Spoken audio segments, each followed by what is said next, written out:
Si è insediata a Venezia la consulta per l'autonomia, all'interno della quale i rappresentanti di 34 tra enti locali, categorie economiche e produttive, sindacati e università porteranno il loro contributo al disegno di legge che costituirà la base per la trattativa col governo. Fuori di dubbio che la consulta ha dei rappresentanti di docenti universitari di standing internazionale e penso che loro ci aiuteranno a dare ancora più, loro ci aiuteranno a dare legalità e senso a quello che noi proponiamo, in maniera tale che il confronto sia un confronto ad altri livelli.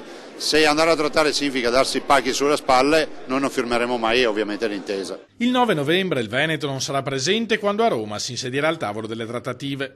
Attenderemo l'iter del disegno di legge presentato in Consiglio, spiega il governatore Luca Zaia. Lombardia ed Emilia-Romagna vanno al tavolo con una mozione, per cui sarebbero bastati 10 minuti, ma noi portiamo come contributo il lavoro di 5 anni. Perciò ci presenteremo con un contratto già scritto. Siamo positivi, non cerchiamo la rissa, non è assolutamente vero che vogliamo non trattare e porteremo a prova il nostro contratto per la trattativa, fra l'altro forti di un comitato scientifico di assoluto livello. Qualunque contributo al tavolo sarà bene accetto, assicura Zaia, con una sola eccezione. Di proposte al ribasso non vogliamo nemmeno sentire parlare. Della perplessità di chi vuole procedere col freno a mano tirato non sappiamo che farcene. Trovo strano che dei veneti si pongano il problema di chiedere di meno.